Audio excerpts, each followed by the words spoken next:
to the community because you're new to the community. So welcome to the world Yeah, of or this. don't pay any attention to. I honestly Black, wouldn't pay black. any attention I to know it. about politics. It's all right. I think I've got an idea how this. It's Oh, just that's true. it's pretty bad though. I'm like embarrassed about how bad it is. Right? It's really embarrassing. That's why Everybody I say came thank out on my you own. to Jane Jira for deciding to show up on Sundays. Woo! Had the other autistic event on my calendar for like the next month, but this one I got like my weeks mixed up because I thought it was like next week. Nope.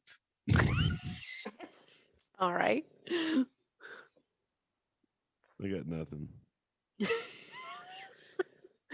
I got nothing. That's when I realized ADHD is like, hey, guess what? You're gonna have a harder time than you think. And I was like, I got this under control. No. I think the best was your answer. I said, "Hey, you coming?" You're like, "Is today Sunday?" No, I'm just calling you at 7:45 for no fucking reason. Yeah.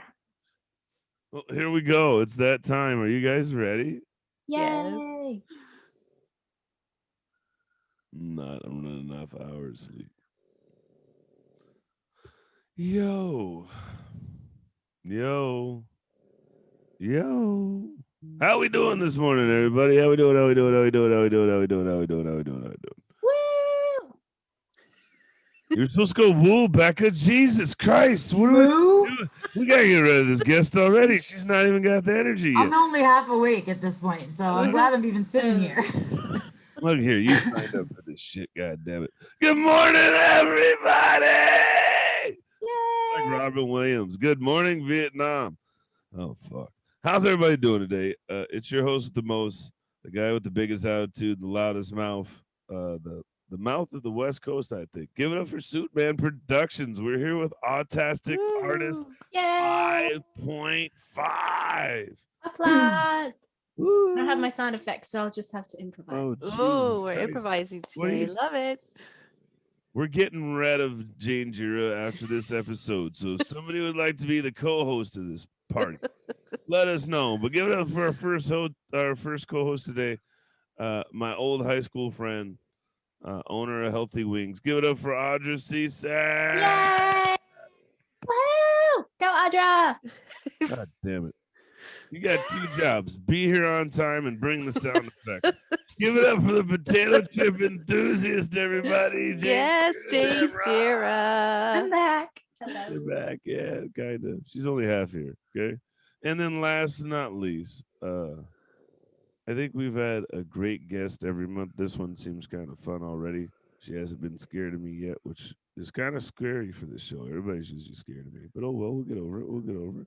I'll give it up for our writer today, Becca Lory Hector. Yay! Hello. Woo! Tell us a little about yourself. Tell us who you are, what's your name, what you do, why you're here.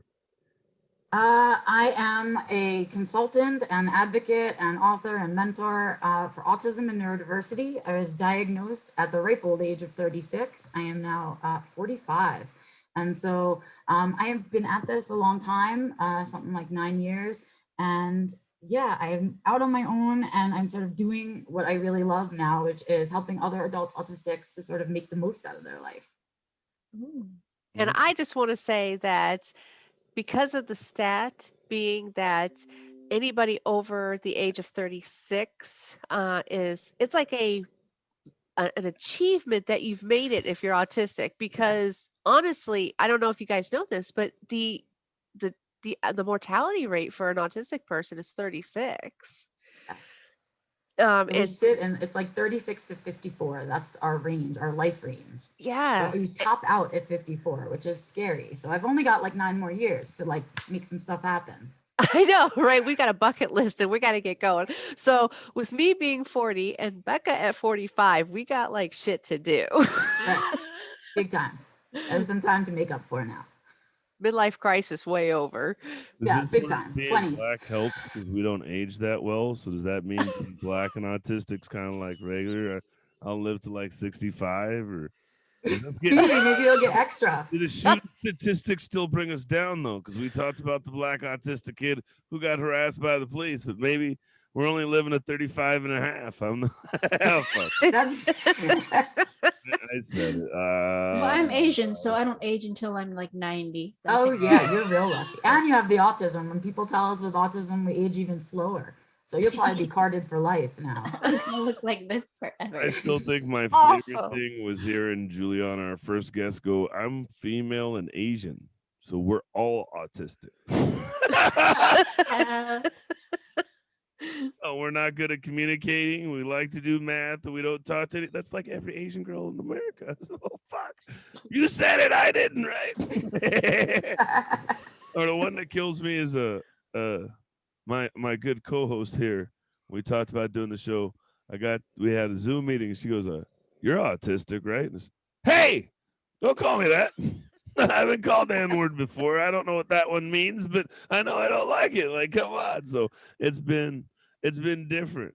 I'm looking at your interview notes, and it says you're a writer. What are you, published writer? Like, are you writing books? Are you writing self-help? Are you doing a blog? Like, what kind of writing do you do, I man? do all of it.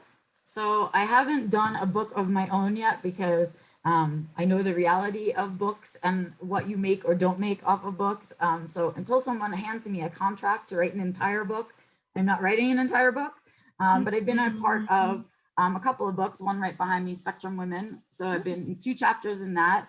But mostly what I write are articles and blogs and pieces kind of surrounding the autism community and how I feel about it. And the other stuff I really write, which is really for the people that really follow my stuff, is really a lot of self-help stuff, a lot of tips and tricks and things like that. But I think that's what I write now. That's not what I write as a writer, I guess, is what I want to say. Like, I do that now. I can ghostwrite and I edit and I can do all the components of it. Because for me, writing was the first place that I was really able to communicate in a clear way. Like, it was hyper verbal and I had all the words, but I didn't know what they all meant. So that didn't really mean anything. And it was when I was writing that I really started to learn what words meant and why you used certain words in certain places and things like that. And words, I just love that they let me be very specific and clear. Like, a word has a very specific meaning and intonation to it. And I love that in writing. I love being able to say exactly what I mean. Yeah. You almost sound like a linguistic person, you know? Right. And it's amazing because I feel the same way about writing. As much as I hate to write, I literally hate to sit and write anything. And in my acting classes and my comedy classes that I've been taking recently, we've been going over the different techniques of writing styles and how to do it, because apparently we all suffer from this. And I had no idea. Yeah. And Yeah, it's yeah. Some of us just take out the good old recorder. Go ahead. right. So it's amazing how speaking or how verbal some of us autistics are, but you get us you we could say all these words, but we have no idea what they mean or where we're going with them. They're just a bunch of jumbled mess to us. But then you can get us to stop and process for a minute and actually put them on paper. Right. All of a sudden it comes out so clearly. And I think that's a good point here that we should take from that is, hey, I'm autistic, so I was able to take the details in my head, I was able to put them on paper and communicate in a very clear way for someone else to read. And that could be that across the board, neurotypical or not, whichever. It was really important for me, I think, also because I didn't know that I had it then, but I know now that it's selective mutism. So I like it, I heard somebody call it situational mutism, and I feel like that's more accurate. So I think I'm going to start saying that.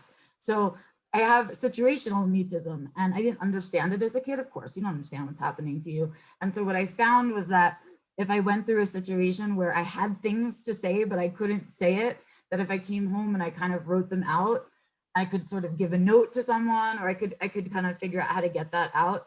And it wasn't until I got to become like a snarky teenager and like an older kind of kid that I understood that words could be used in other ways, that I understood that I could write with power and not just for information, right? That I could like communicate other things inside my writing besides just the facts, you know? We had somebody ask if you're from Info Dump.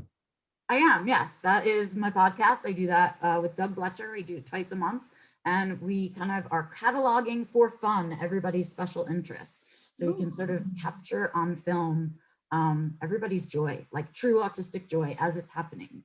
And that's sort of what we're doing over there. So yes, thank you.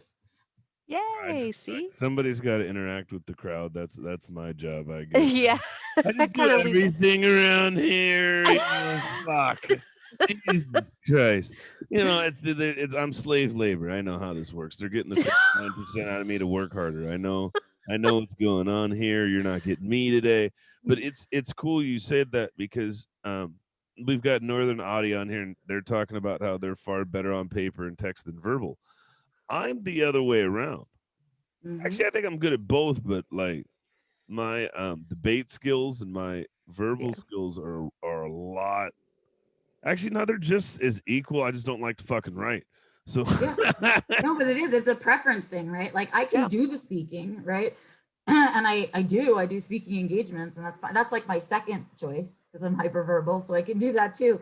But I think when a topic is really important to me or really close to my heart for some reason, or I have something really pointed about it to say, I like to write it because I feel like not only do I get to say it exactly how I meant it, but then it's there permanently. And like other people will have to read it too. And like I don't have to repeat myself and all kinds of other things. And I can say it once really well. And I like that piece of it. But I do like the fun of speaking too. But I think it's so important to know your strengths, right? Like, and to know what you're good at and to use that. And so really one of my only strengths is that I'm a really good writer and that I'm good at taking my thoughts and putting them on paper. And I feel like I've just built a life around it because it's my strength. So I have a question because this is where it like my writing really started to flow was when you started doing your backyard stuff with your videos, and that really helped with grounding myself and finding that inner peace where I can find space. So can you explain a little bit about your writing process, how you started for those who might be interested in going that route? Yeah, absolutely. So for me, writing was first it was like a communication tool, and then it was the way I survived school essentially. Like it was my saving grace. I hated to study, I hated going to class, I hated raising my hand, I hated being there, but I could take the tests, I could write good essays. Like it was like the thing that saved me. So I learned really early that it was a survival tool for me, my writing. And so when I started to see it as something I could use that way, like it wasn't until I was in my late teens. So in the early stages, there was no rhyme or reason for the writing, I think that. But as I got older, there became rhyme and reason. And then I used to write for myself only. And I used to journal a lot and that kind of thing. But when I became an advocate, all of a sudden I had things to say about something that other people were interested in. Like it was a topic that I had things to say and other people wanted to hear what I had to say about it. So it stopped being so personal. Right. And when that happened, I really grew as a writer. That's when I really started to stretch my writer wings a little bit. And so what happens for me is that I get a topic in my head. Either read an article about it, or I see someone having like a chat, even comments on a thread, but I get into like a thing about it. And I start to think about it. And because that's how my brain works, it won't go away. The thought, I just will think about it, doing the dishes, I'm online, I'm doing whatever, and I'm just thinking about it. And then I'll have like some little magic bean of a thought. And I'm like, oh, well, that would be a great way to talk about this thing. Right? Yep. That happens. And I go, okay. And then my starting point is how do I want to get in?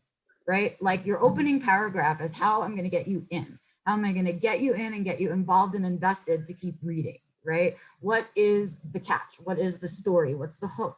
I need to get you there. And for me, getting into like, I know what I want to say always, but that intro paragraph is always the place that I need to start. It sets the tone like for the piece. So I begin there, and when I find an entry, then I can sit down and write. So it all happens in my head before I actually sit down to the computer. Ah, Like little bullet notes of ideas, and then I once I figure my entry, I sit down and write it. So it's funny you say that. real key that I've heard from every writer is not editing as you write. Just write, then go back and edit and all of that stuff. I try, but sometimes my autistic brain is like, that should Nope, probably gotta fix it. Yeah. go back, Mhm. and I can't help it. But I try to do that. So that's sort of my process. Well, it's funny you say that because you talked about having a process to writing, and I'm not saying I get paid to do anybody's homework or write papers, but I might. And when I do that, I'll grab my sources, I'll figure out my introduction, and then one day I'll just sit down and write the whole fucking thing because I've figured out how to deconstruct a paper, because it's like building a house. Yeah. You have a introduction that should have 3 points brought up, and then you bring up those 3 points for your paragraphs, and then you have Right. 3 supporting points for Yeah, those it's a paragraphs. formula, right? And I then, used to tutor yeah. in college, and this is the formula that I used to teach, the hamburger format, right? That's what I used to teach. So you have a top bun and a bottom bun. They're the same material, but they look different. Like, you know what I mean? And I used to just teach that. And it really, that's how you write a book. Same thing. Instead of, ideas, you have chapters, Same idea. Same Except idea. it's It's way funny. longer. Yeah, it's well, Jane. Well, you're the one person here other than us who has wrote a book. So why don't you talk about your book for once, Brat, and tell us a little bit about it? Wake up and talk shit. I feel like you just like verbalized most of my writing experience, except you write like actual true stuff and factual things, and I just like make up a bunch of stuff, but make it sound like it should be super true. I like to write young adult fiction, but I also like to explore themes of like depression and stuff that we aren't really, because I've noticed in some of the young adult books I've read, it's always like sometimes a little bit watered down, or we don't super go into what's like actually happening in with real life teenagers. It feels like doesn't feel real enough, even though It it's doesn't. fake. I think what you do is amazing. I can't do that. I can't write fiction. It's I hard. can Yeah. read fiction. I love reading fiction, but I can't write fiction. It's really, and I've been trying because I'm convinced that I must be able to do it at some point. Like, even if it's shitty fiction, I just want to be able to do it as a writer. I want to like push myself out of my comfort zone to I write. recommend it. And sometimes I've noticed that like the fiction that I write that I'm the most proud of is just true stuff, but then I just like change up a few things and then it feels really authentic, but it's not like, oh, this happened in real life, I'm gonna get sued. Well, just to plug Jane Jira here a little bit is Yes. I will say my 17-year-old, he's almost 18-year-old son read their book and loved it. Like literally read it in one night. Finished it. And we're talking about a kid who's 18. I can't get him to read for nothing. Yes.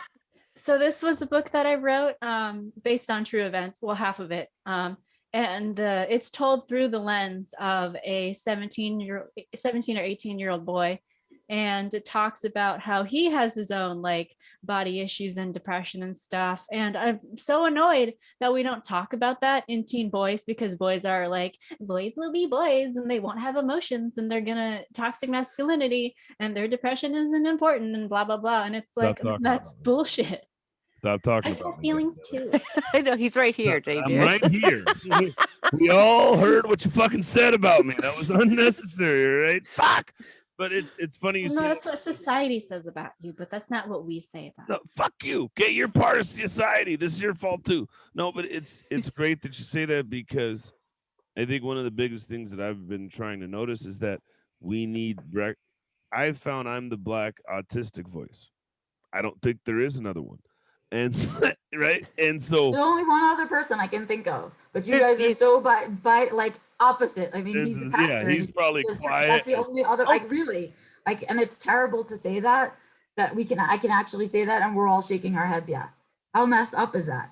But yeah, because we have it's Lamar, right? And then we have I mean, if we're gonna just talk about people of color, we have like very few, but mostly women. Manuel, I think, is just one other one. Yep, Emmanuel, right?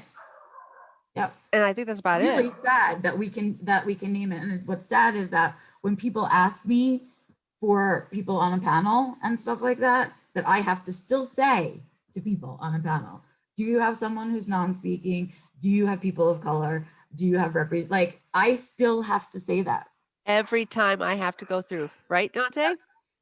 Hey, I'm just laughing because I think I found a market. Like I got into this thing and I didn't know I was that dude. And the more I've gotten into this, I've found out like I'm that dude.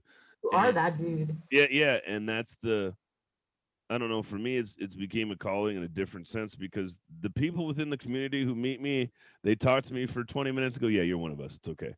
And then the Mhm. people outside the community go, dude, you're fucking normal. I go, do you ever think about some of the weird shit I do? And then they go, oh. We need it. And like I love seeing you because then I go, Hold not on, even stop, just stop. about the color piece, but about your choice Before of we move career. on, we got to answer a question. Somebody wanted to know Okay. because their people are asking good questions today. Ooh. Somebody, I know, right? They're fucking Hey, listening. an audience. Yeah, hey, we're getting somewhere. It's not just us four. I'm not gonna cry. You're crying. But the question I got from somebody was they were trying to figure out. Don wanted to know how do you organize? What software do you use to organize your writings and stuff like that? Ooh, that's a good question. That is a good question. You're gonna be so disappointed because I use such Word. I've got a shitty answer for you, is what you said. I'm so sorry. I want to be like, well, I have this whole fancy schedule and I do all of these fancy things. So let me But give no, I a better use answer. Wake for up those at 5 people. a.m. Let me give a better answer. No, I walk around with my phone 90% of the time. Bingo. And so I use Google Keep Notes and Bingo. little Post-its. That And I counts. make notes on there. And then I do Word. And that's it, really. And Hey, because if it gets more complicated than that, for me, the fun of the writing disappears. And I don't want that to be. My notes app is just a nightmare for anybody who's Yeah, neurotypical. I don't know. No one would know what to do with it. now if here's they the found funny it. part. I'm old school, guys. Notebook, pen and paper. I'm going I to have share my screen multiple. for a minute because these guys know this, and I don't think I've ever showed the actual audience this, so I think this will be fun for them to see. Spreadsheets for days. Shut up, Jane. Don't ruin my fucking punchline. Jesus. They totally blew that. Jesus. But so depending on a person's organization, OCD or whatever, then you have people like me. This is my spreadsheet for my shows. Oh yeah. It's fucking color. Wow. And people still don't think you're autistic. If you walked around with this on a t-shirt, people would just know. So here's what we need to make this a t-shirt. I used to tell other people too is I make spreadsheets for my vacations. Oh my. Yeah. Fuck you. Shut up, Audrey. You don't know me. But it's one of those where it's just like I can't help it. It's and like somebody was like, you make spreadsheets for your vacations. It's like, well, some things are optional. You don't have to do they just so I said, no, we gotta get all this shit done. And I remember my ex-wife when we got married, she was like, yeah, there were days he was waking me up at 6 a.m. We had to be at fucking North Shore to fucking shark dive, and we were skydiving that day. We can't just sleep. Like, we can sleep when we fucking get home. I want to see everything now. I love people like you because you get home from your vacation and you're exhausted. You come home and you're like, oh, and I'm tired from my vacation. Here's the other part for the people at home. Some of us are autistic and write down everything. So I've got my daily planner. I've got my spreadsheets. And then let's go to the last one, not least. Yeah, I've got a list of recordings in my phone too when I get bored. So it's the person has, I think we're all different. And that's, I think, the best part. There's no one answer to this. I'm going to be the asshole and tell you, well, fuck, I keep it all up here. 90% of the time, I don't have to write stuff down. And Jane and Audrey will tell you, that's me. That's just you. I can't do that. You tell me now, it's going to go right out the other side. I think it's so there funny because isn't I'm like today. that with everything except for my writing. I am like hyper organized, hyper prep, hyper plan, everything except for my writing. That's the only place I'm free. What were you going to say, Jane Jira? Oh, there isn't a day where like I go where I don't be like, send me the info for people because I visually need to see the things. It all has to be in one place, and then I can do whatever you want me to do. Fuck Jane. She don't fucking read. Okay, she's full of shit. You can send her everything in the email, and she still doesn't fucking read it. Go to hell. I'm just. We work work together a lot. And she'll be Amazing. like, you didn't send me that email. And I reply to the email. I say, oh, I missed that. I know. So I think we're sorry, but that was the best part. I think, and I think that's like I called it. They didn't like the word I use, but I got Adar. Is that new way you guys said I could say it? I couldn't say it the other way. But for whatever reason, I attract people that are like us, and it's because my way of communicating is very blunt and straight, and that works well in the autistic community. So Yes. they all get along with me because I'll walk over and I'm very sensing. That's the other part. So I'll notice they're kind of weird like me, and I don't look weird. I'm just loner, so I'll just walk. Hey, how are you? And I've had a ton of people be like, I'm special needs or this that and the other. And I'd be like, oh, I know, I could tell. They're like, how could you tell? Us? Me too. Like I just look like That's that Me that. Too moment, right? I'm not allowed to say that. That was one of my jokes. Is guys have Me Too moments, and now that I'm autistic, we have a different type of Me Too moment. Like, Yes. hold on, here's the last one I'll show you. Everybody else has seen, but there's my shirts. This is I've seen it. Color coordinated. Yeah. You see that, right? It's fucking rainbow. Yeah. I don't have any issues. Oh, Let's get back on track. We started rambling. Let me ask you. I know we've got this whole interview on you. Um, what I mean, you said spectrum women. What is, I think we take for granted because I know Audra knows you and we all know you. But if somebody didn't know you, what is spectrum women and why was it a book you felt like you needed to write? well, it's a book I needed to write because we needed it as a community. So one of the things that really ticked me off when I got diagnosed was that all the books that I found that were written by autistic people were about their whole life leading up to their diagnosis, and then it stopped. And I was like, okay, but I got there, and now what? And I was like, okay. And so there wasn't a now what book. And so that was sort of what I started writing about when I first started blogging, was the what now, right? Here I am, I'm diagnosed, here's what's going on, and here's what's hard. And in that process, I was looking for places to publish, and I stumbled across Spectrum Women magazine, which was at the time very new. And it was started by a really good friend of mine now, who is also our editor-in-chief, Barb Cook, who runs Spectrum Women from Australia.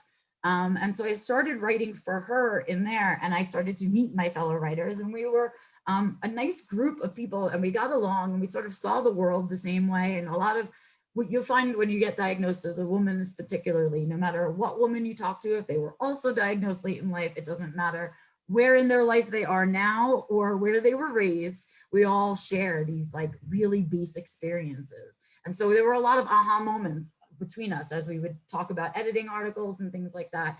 And eventually Barb just said, we should write a book like that, like all offhanded. Yes. And I was like, you know what though? We really should. Like we were enough of us that we could do 1 or 2 chapters each, put together a book, and it would give people many women's perspectives on different things that become issues as you go through your diagnosis. So self-care, so disclosure, maybe relationships, right? Stuff like that. And we each took the chapters that we sort of felt we knew best, and did that. And we each wrote our own separately in all of our mazillion countries. I mean, I think we're 6 different countries in the book. Yes. You So- created a book that the world needs. Yes, and so that's what we did. We just said, like, let's do it because it doesn't exist. And the whole thing was, it doesn't have to be the best. It just has to be the something in the world of the nothing, right? So that's what we did. And I'm really proud to say that we're all still friends, and we all still talk, and we all still write for Spectrum Women, which to me is a huge big deal as a woman. When women get together, we don't always work well together, and we don't always stay friends. And so it's a really big deal to me when I say that about the book, that we were all friends when we wrote it. We're all friends now. We have written other Spectrum Women books that come out since then.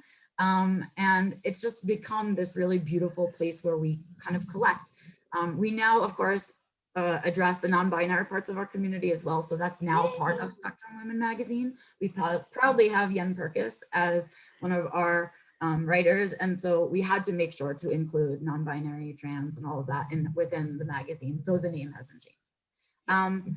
And so yeah, I'm really excited to have seen it grow, and I think that book means so much to me because it's what I wanted when I got diagnosed.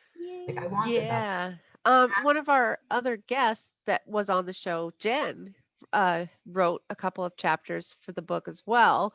And I kind of, I did not write in this book. I just want to make that very clear. But I ended up tagging along in this group to, dig my way into the autistic community after I got diagnosed.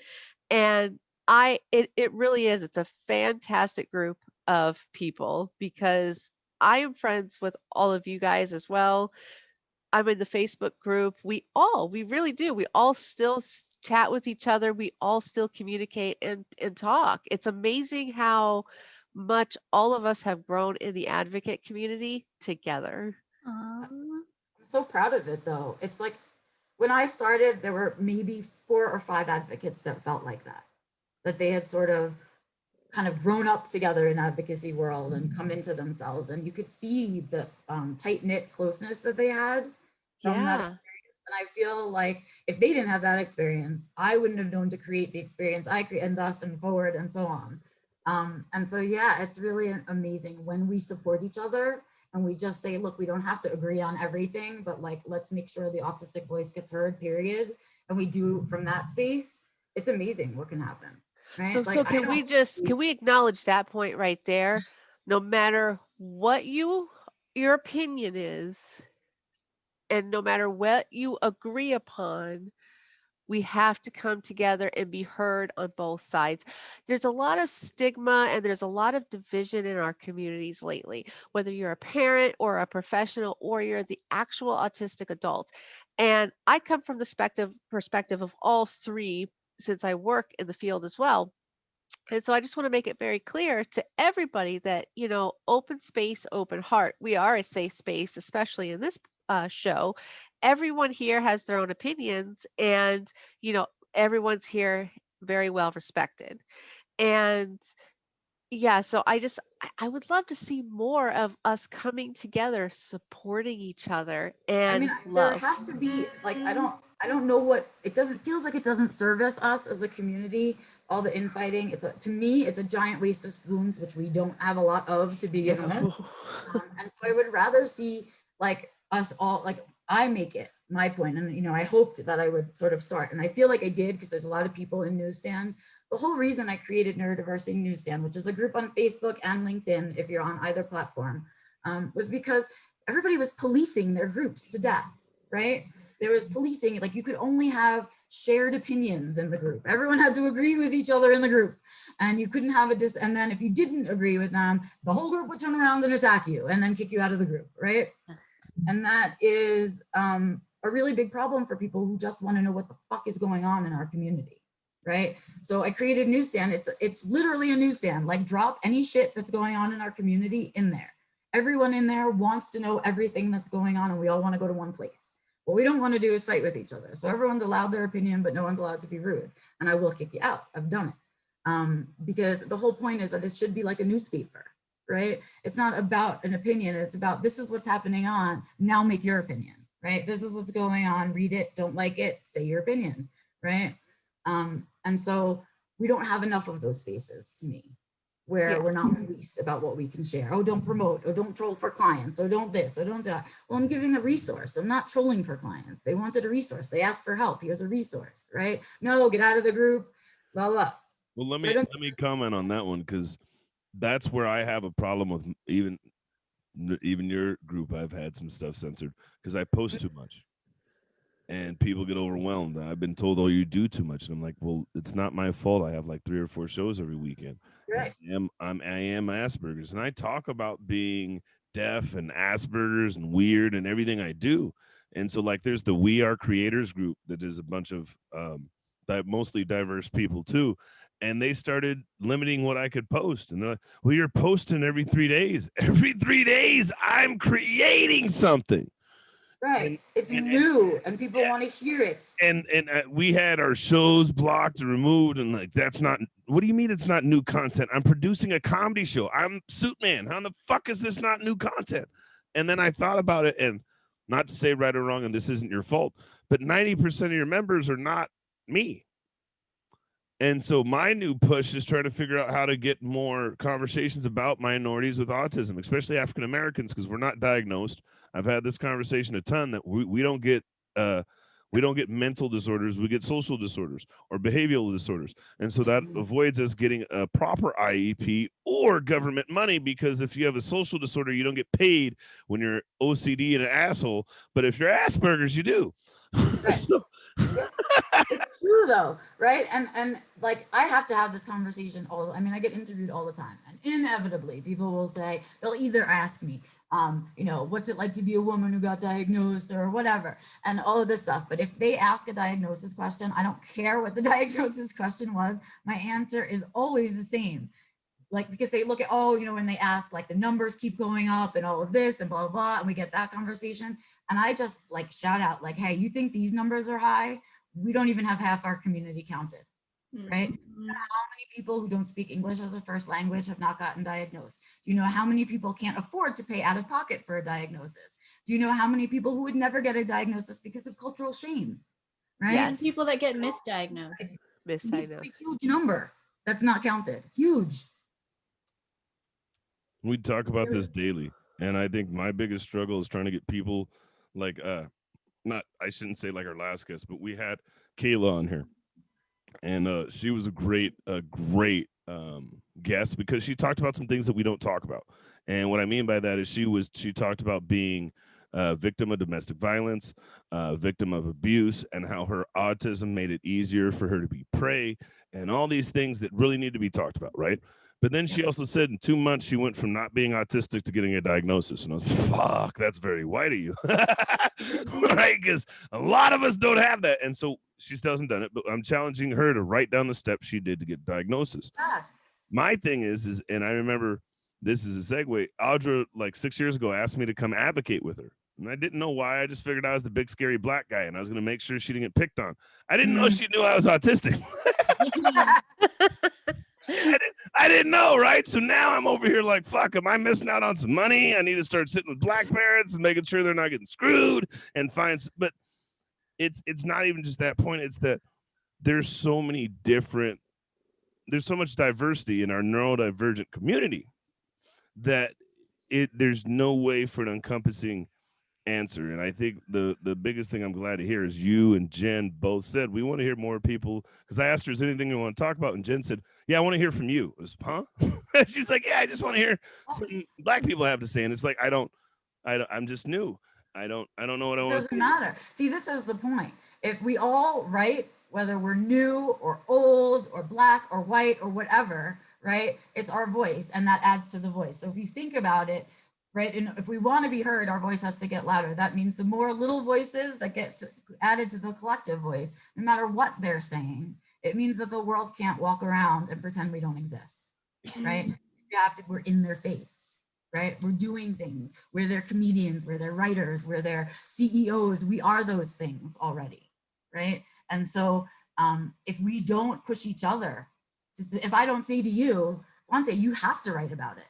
Like, I don't care if I'll write for you. I will ghost write for you. I'll edit for you. I will, whatever you want to do. Send me a bullet list. I'll make it a piece, right? Because the perspective has to be heard. The perspective, the voices, and the more numbers we have, the louder our voice, right? So we can't not speak. We have to speak. And if the way the world really hears us is not when we speak, but when we write, that's when the world really hears us. And so I think that's an imperative piece. It's almost an obligation, if you're going to advocate, to share your perspective, because every single time we do that, someone else goes, oh wait, that's me, and they get their diagnosis, right? And you go, oh, I see myself in that community now, right? I was afraid to meet the rest of the autism community because look at what I look like. My hair is always dyed. I'm covered in tattoos. I go to rock concerts, all kinds of stuff. I curse every other word. And the way we're portrayed in the media is to be these nice little, we're essentially adult children, right? Yep. Who has, we all, we cut our hair however our parents cut it for us, and we wear the clothes they buy for us and whatever that is. And I was afraid to take ownership of being part of a community like that because I didn't see myself there. I was like, Yep. where are all the me's? Where are all the tattooed advocates? Or do they not exist? And am I the weird one?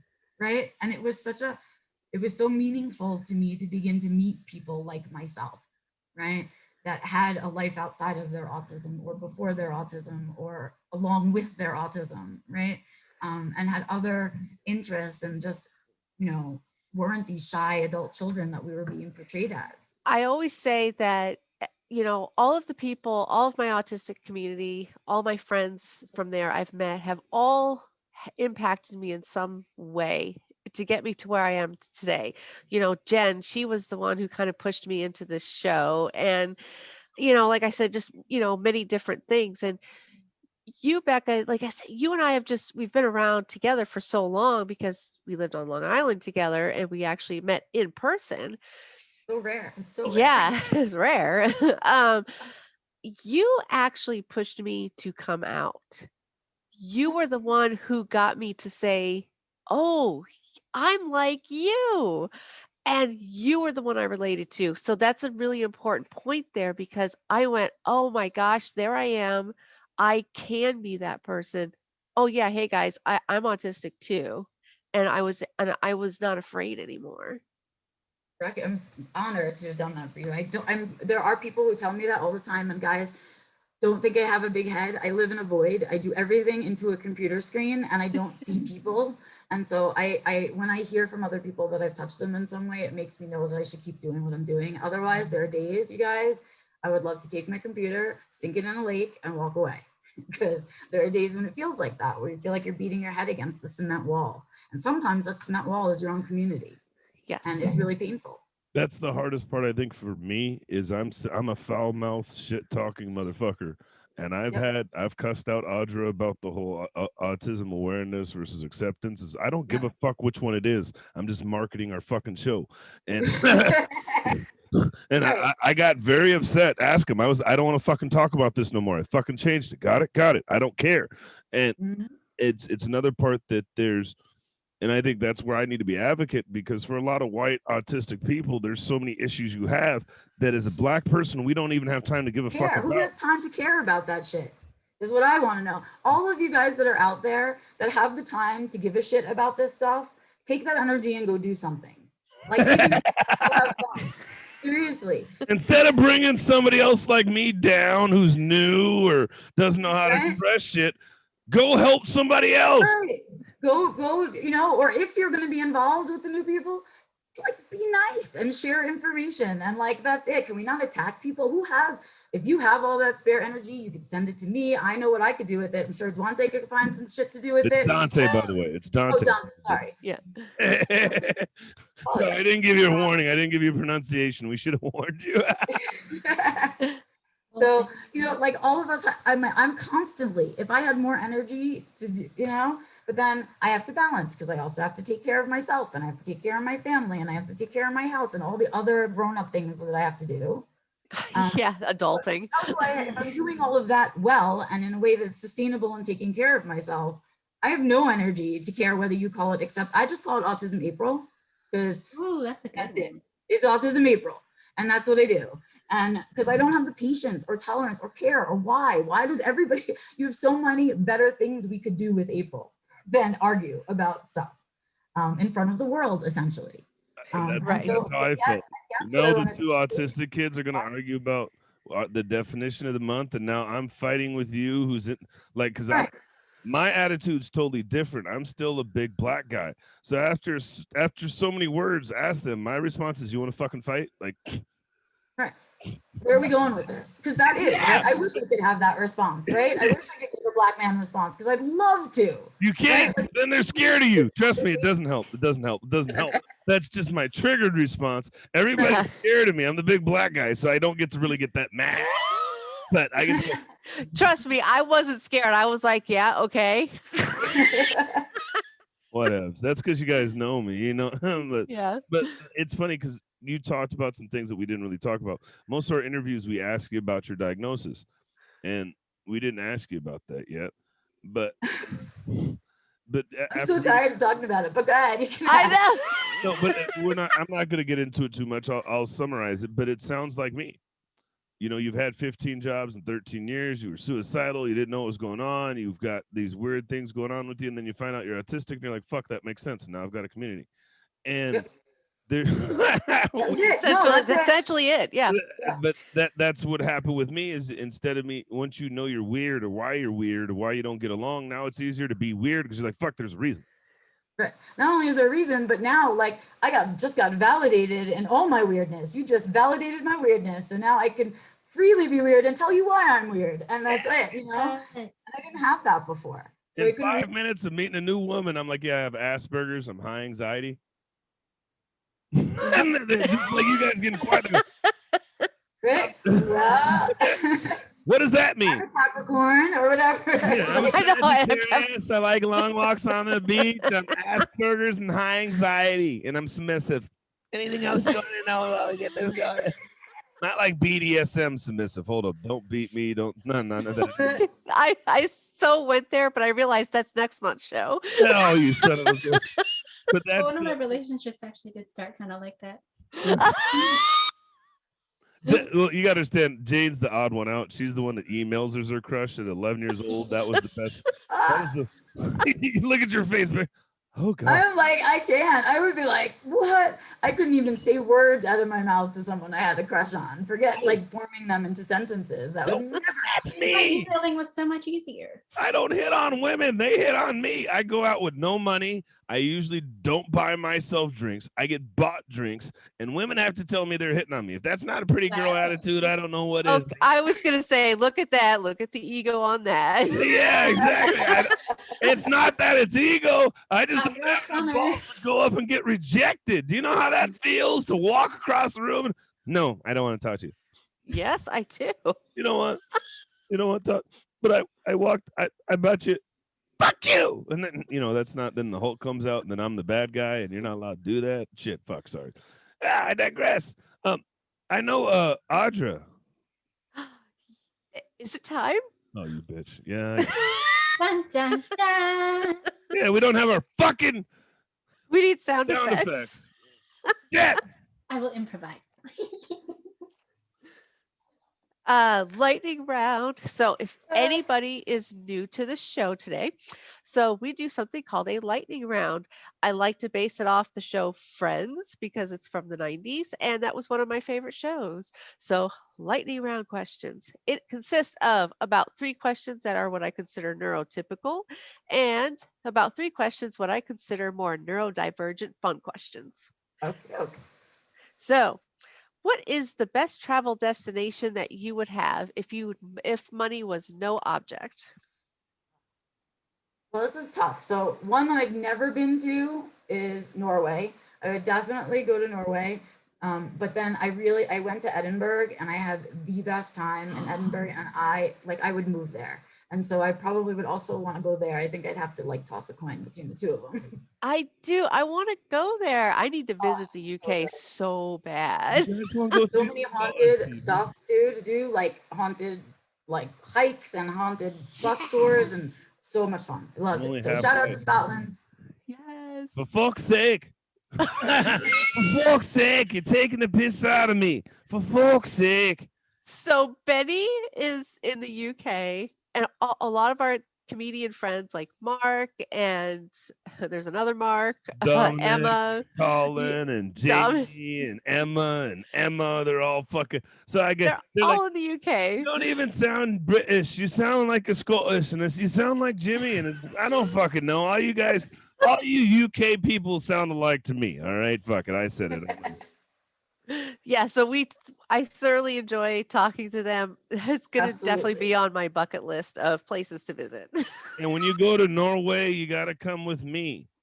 I'm Okay. fourth All right. generation Norwegian. So Oh, really? we actually, yeah, I found this out. My great grandma was born here. So great grandma, grandpa. Yeah, I'm fourth generation Norwegian. She was the first one born here. We've got a bar. That's so amazing. I'm- I think it's such a great country. And like, first of all, have you ever had Norwegian cheese? I'm obsessed with Norwegian cheese. There's a brown cheese that they make in Norway that is like very light on milk and it's very good. And I really like it. But I need I this really cheese. am like obsessed with that country. I just think there's so much like everything seems right over there. And I know that sounds like a their weird jails are fucking ridiculous. feel so aligned and right over there. No, I Like, watched their jails are a joke. So their jails are like a community center. Yeah. And I saw this shit. You guys don't have black people. That wouldn't work. You can't let us out and come back, right? And the murderers are just there. And then like I want to go to the bar and walk in because I'm pretty sure they're not expecting a black guy to walk in. It's my family bar. Hey everybody, the whole shit's gonna. Hold on. I will film the whole thing if we go. I promise. All right. Question number two. I'm sorry. Oh, I want to add one more thing. So I remember I hung out with my Swedish and Norwegian family for Thanksgiving or dinner, and they're like, "We're gonna make some homemade food." Yeah, they went to IKEA, got some Swedish meatballs. There's no So wrong. Kill the fish is the only thing that doesn't taste good. The rest of it might as well be fucking American. Sorry, I digress. Gross. All right. Question number 2. Do you prefer city life or farm life? Oh, definitely farm life. Big time. Okay. And I only ask this because I know, like I said, Becca, we used to live in New York, and I know that she now lives in a more quiet, reserved area. So I was just curious which one. I mean, New York it's an experience. I mean, it's a unique thing that I was born and raised there, and that's lovely. But from the moment I could speak, I wanted to get out. So I really could not wait to leave. Could not wait to save up enough money to leave is how it was. So yeah. Yay. See, us autistics actually can plan a trip and move on our own. Yeah, I mean, it was a little autistic the way we moved, but still, it was 6 cats in the crate all together and the 2 dogs in the car and me and then a U-Haul, and it was a thing, but we did it. We did it. You did it. All right. So now, because I just happen to know you, so we're going to get more into the neurodivergent questions. What is the most annoying sound to you in the world? I have so many. I know, this is why I ask you. Yeah. I don't know. I think it might be like bodily noises, and I know that that's like people chewing, people like, and I only realized it when I lived in Japan for a few months, and over there, there's a whole different culture around the bodily noises that we make in public and can make in public. And I was like, as an American, shocked. And then I was like, ew, but it really bothers me. Like, it bothers me. And so that is definitely something that I found out about myself. I think other than that, anything that's a small repetitive noise will make me lose shit. So like a water drip or something like that, and that other people don't hear, that's usually the ones that make me crazy. And I'm like, I can't. And I leave. Now I'm going to be afraid to breathe. No, just kidding.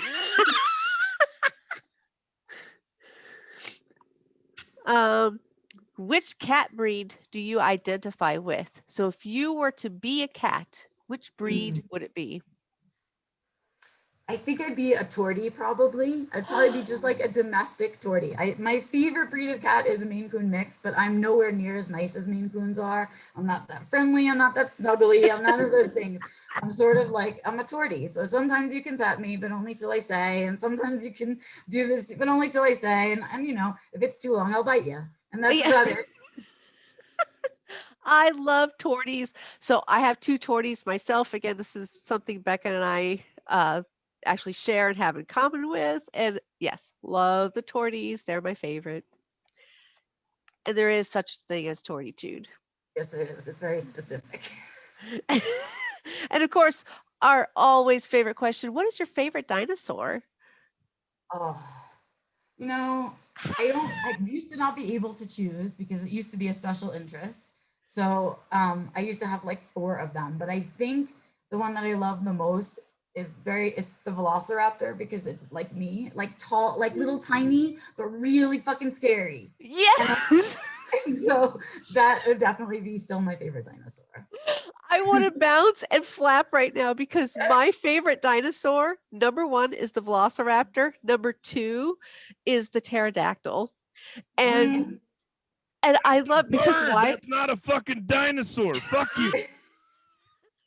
Because dinosaur. Shit got real. I'm a dinosaur aficionado. I don't like that. See. Yeah, see? For some reason it's a special interest. But I love the Velociraptor. It's tiny and it's vicious and it's sneaky. It will Yes. plan. It is It is smart. not. No, you're wrong here. A velociraptor was not tiny. Well, It's not comparatively, I guess. Compared Comparatively to the tiny. it's the compared to little the others. tiny vicious fucker. Get your fucking you motherfuckers don't be fucking this shit up, okay? And I don't know how nobody brought up the fucking ankylosaurus or the I am fucking trying. stegosaurus, you son of a bitches. How can you not bring up the two? Everyone likes the Stegosaurus, though. No, That's you like every little know. boy's favorite dinosaur is Oh, the you son of a Stegosaurus. You know what? I'm done. You know what? This interview's over. God damn it! Fuck you guys. No. I love how we've had it. Okay.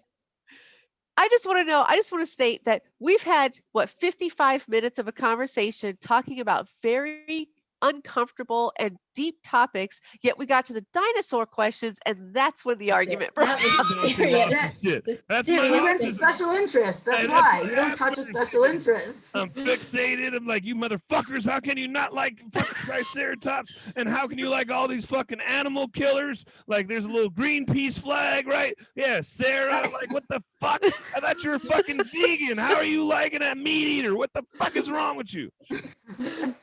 See, this is the good news is I've been doing more of this on the show, and I've been doing more of it on stage, and it fucking works. And Yeah. I'm an angry little. So my last question, I'm going to do one last question, which No. is, what is your favorite stimming activity? We'll move on in a second. My favorite one that I can't do all year long, but it's my all-time favorite. So I have a set of aspen trees right outside of my deck, and of course they're only there when it's spring and summer. But they have two different color leaves, so they're one green on one side, and they're like a whiter green on the other side. And when the wind comes through, they make this crazy noise, like just a crazy noise. It's super soothing, and then it looks amazing. So that's my favorite stem. I love visual stems. A lot. All right, Dante. I'm done. The main character. Why's though, gotta be has all a right, good Dante? question Like in I'm the Aspen. bad guy. All right, Yeah, Dante. We can get serious again, you asshole. Fine. Now, here's my thing: is that I'm, if it and ooh, I got a good question. I think we need to ask everybody this. What would you tell somebody who was you before diagnosis? What would you tell them? before they go get a diagnosis. Yeah, if somebody like. Oh, what would you okay. tell- what would First you of tell all, yourself before you were diagnosed to. there's some things that I would want people to know that just in general. First of all, if you go to one appointment and it's 45 minutes and someone tells you you are or are not autistic, fire them and go someone else. It should take you at least 6 to 8 weeks to get a full diagnosis and get the report finalized and all of that and have it in your hand. So know that that's what you're looking for. If it's not that, walk away. Because no matter what the result, it's not going to be good. I always recommend to people who are questioning a book by Cynthia Kim called I Think I Might Be Autistic. It's super tiny. It's like 80 pages or something, really tiny little book. But I read it post-diagnosis and said to myself, man, I would have been so much less anxious if I had read this before my diagnosis. So those are the two things that I really recommend. Other than that, do your best to get a good clinician, meaning try to find someone, if you're an adult autistic, who has experience diagnosing adult autistics. If you're a female, try to find someone with experience in that. We are still having diagnostic bias, and some of that comes from the coping skills that we've learned to have as adults, and that we can cover some of our challenges without really trying. And so we need to make sure that people aren't looking over us. And that we get what we need. So if at any point you feel unsatisfied or unsure about the person who's doing your testing, walk away. You should feel good and confident and trusting in that person. And if you don't, it's okay to fire them. You're paying for their services. It's a product that you're purchasing, so you can fire them. What? Yes. And Yes. I'm going to do a shameless plug right now and just say that I did get certified in the ADOS testing. I did finish, and I will be ready to take clients next month.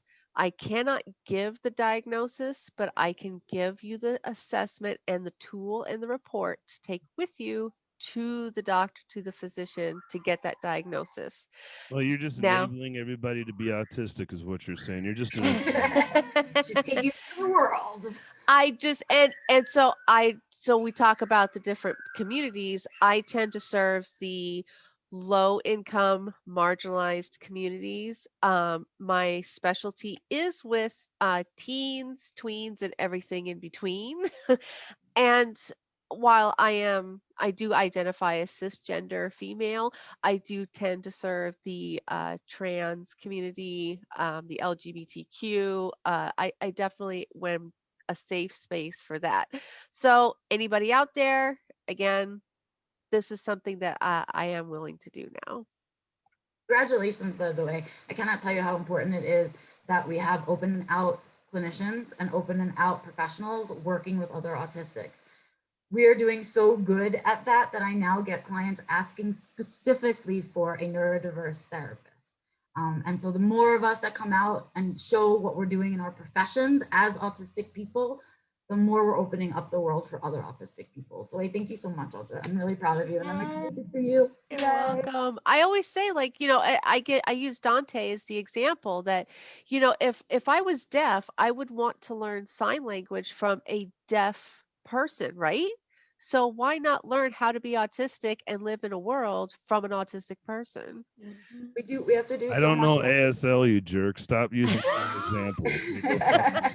I'm I'm saying just gonna be if non-communicative. you would learn. I'm just saying I'm non-communicative. Once I get to that point, I'm just fuck it. I'll write it down. If you don't have time to wait, fuck you. I'm gonna be a grumpy old man. So stop using me as an example. Thank you. Much appreciated.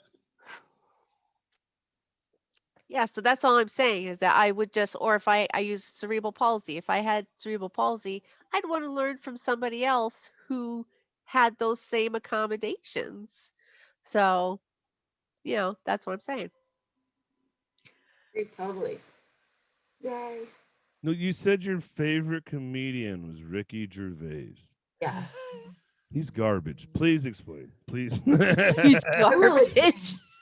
He did a special in which he talked about a lot about God and the bullshit about God and religion and stuff.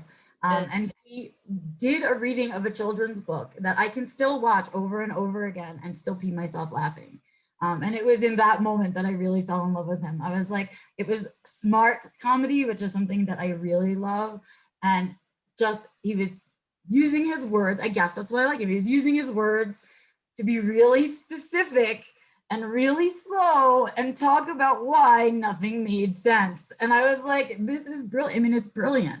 And he made this really intelligent argument for something that was really stupid. And I loved it so much. And that I still can find nuances in it. And I think it was brilliant. So that's why.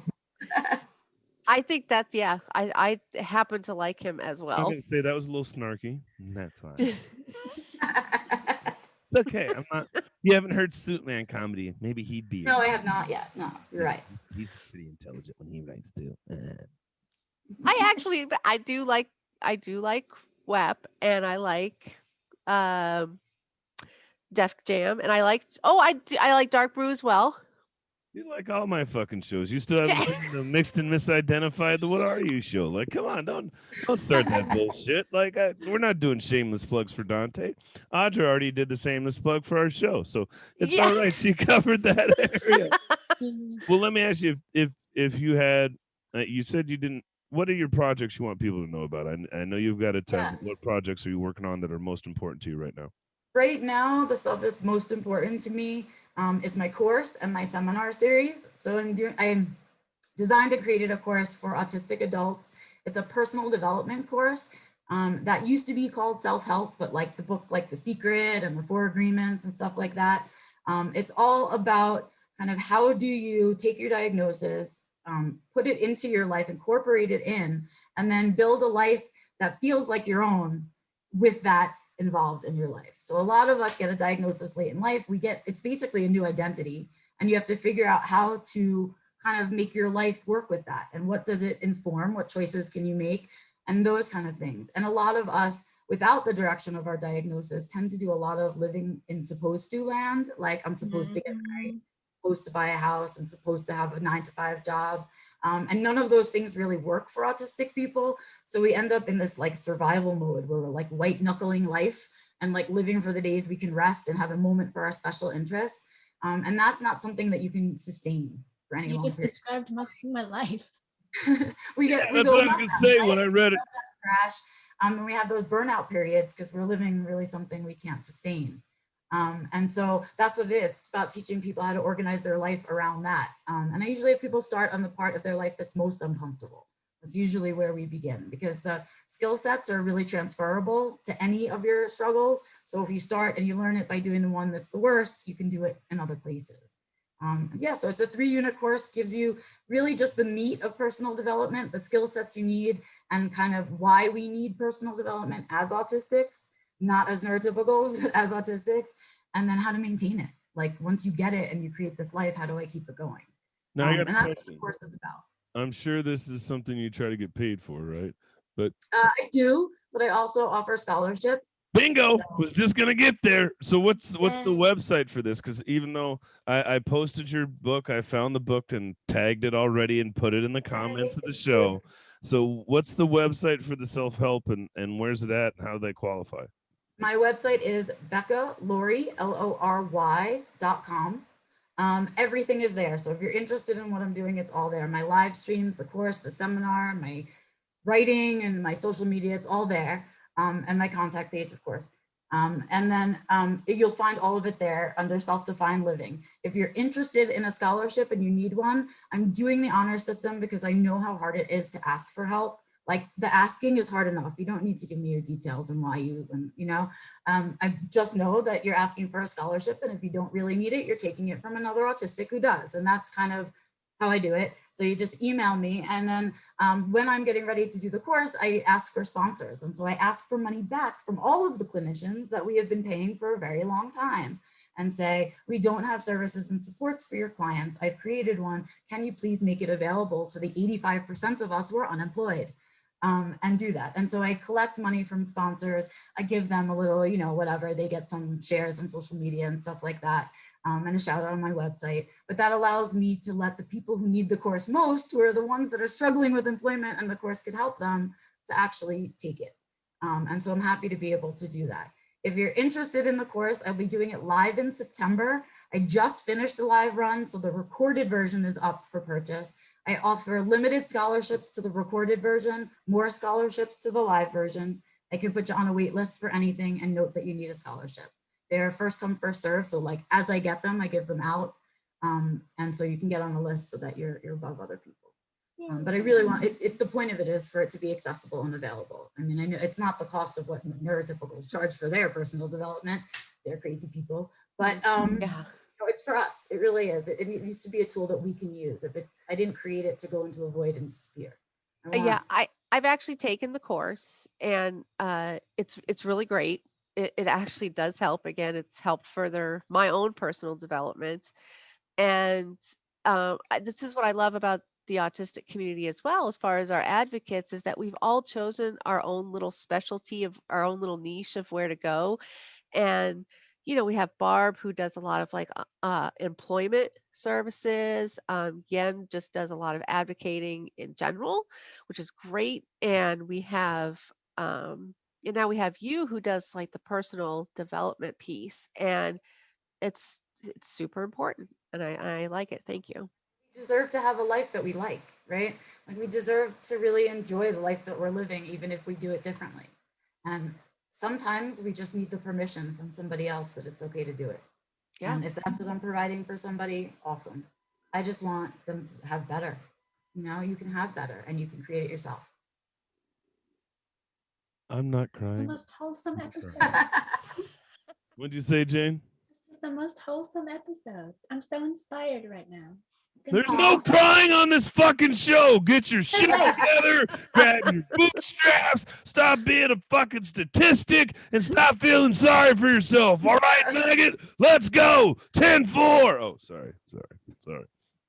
That's boot camp. You can do a boot camp too. Yeah. I was gonna say- Maybe you'll just pay me to do one day. I'll just come for one day at a little Just seminar. one day, 4 hours, and get yelled at until you're done, and then you can leave.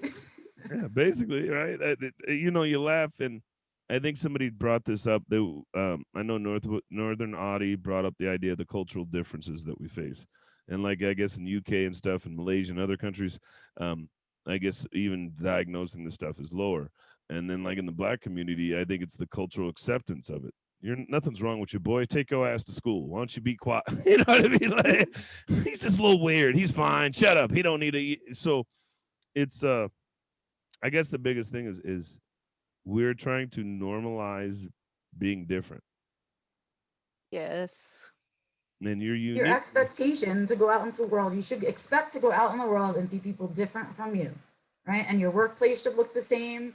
Your stores should look the same. Your everything, your gas stations, your mechanic, all of that stuff should look that way. And if that's the world that you want to live in, you have to make it. You have to you have to create it. And I think that's where our community sits right now. We can and will create our own culture, and it's happening in front of us. So, yeah. What? You got anything, Jane? That was just so beautiful. I'm not, I can't deal with all this fucking feminine energy. I'm half tired. I'm gonna be cantankerous in a minute. We keep giving out fucking verbal hugs. I'm not gonna. What do you, what do you got? There's a lot of truth to that. I don't get real hugs. I don't want your virtual fucking hugs. No, that's actually true. He does. He wants your hugs. I don't want virtual. I want real ones. Hugs, not drugs. Go ahead, Audrey. You got anything else? Nope. I was super excited to have Becca today because, like I said, it's been, with her being the first person to help me come out being openly autistic, and to have her be on the show today, and that we've come this far. Like I said, it's an exciting time. Last call for alcohol. What you got for us, Becca? This is your last chance. Speak now or forever hold your peace. I wish I had something funny to say, but I don't. I'm a verbal hug giver. So I will tell you guys. Oh, you're calling me out. That was funny, you just. Sorry. So I will give you lots of verbal hugs. And one of the things that I really profess is that one of the things that is most important that we get stolen from us all the time is joy. We're always told that we don't do joy right, that our joy is wrong, that we're joyful about the wrong thing. And I think that really begins the masking for us. I really feel like that's a starting place. And so reclaim your joy is what I say. Go out there, create your own joy, seek joy, share it with other people, and do it autistically, because you deserve it. You're a human and you deserve to have joy your own way. And don't let other people say otherwise. That's what I have to say. And I've got a great message for everybody who's friends with somebody who tells you they're autistic. Just because you don't notice it probably means they're good at masking. Mm-hmm. And for Black people, especially mixed people, we've already learned that. It's called code switching. So stop judging people on how they act in front of you and understand that they're telling you how they feel inside. Because for most of us, what we feel on the inside is not what we put out on the outside. Yeah. And if you guys can take one thing away from today, it's your uniqueness, and your weirdness is what's make you you. And we all love you for being you. Thank you for tuning in to Autastic Artist 5.5. We've had our usual co-host of Audra Cisak. Yay! Yeah. Go Audra. Our non-sound effects lady this week, Jane Giro Damron. It's me. Bye. And give it up one last time for our special guest today, Becca Lory Hector. Thank you. Yeah. Woo. Thanks for having me, you guys. I had so much fun. Hey, I'm your host, Suitman, Dante Suitman Barnett. Two things. Next Sunday, we've got a very big show that's special to my heart. I do a donation show 3 or 4 times a year. This time it's always called Give Love Laugh. But our fucking receiver of the donations this time is going to be Mary's Place. Now there's a reason why this is close to my heart. 2 reasons. First one, real simple. They help homeless people, particularly mothers of children. I was in Mary's Place as a child, and when my mother passed 4 years ago, they threw her a funeral. So I know the place rather well. And if you can't help homeless people, at least you can help kids who are homeless, right? So this is going to be a show that's dear to my heart. We've got a great lineup. We've got people all the way from Japan, all over the country. So check us out on that. And then in 2 weeks, we've got our first Black autistic guest. It's funny, both of them next month are Black. I just noticed that. But we've got Cook And social influencer Chase Bailey, who'll be on here. He's a young man who's making a change. He's finding ways to entertain and really have his voice heard. We'll also have Rachel Dunbar. Her story is even more unique. She's an adopted black. She was adopted by a Jewish family, and she's black and on the spectrum, and has a couple of different learning disorders. So she's going to be fun also. And then on June 2nd at noon, Dating with Disabilities will be R-rated. Just so you know. Very R-rated for sure. More About the R-rated than use usual. of sex more than usual. The use of sex toys and possibly sex workers being disabled, and the idea of being celibate or your virginity is being somebody with disabilities. So next week, if you're triggered by sex talk, do not turn into Dating with Disabilities in June. Hey, I've been your host today, Dante Suitman Barnett. Thank you for tuning in. Thank you to our co-hosts and our guests. You guys have a great day, and remember, we love you for being unique, so keep being you. Have a great day, you guys.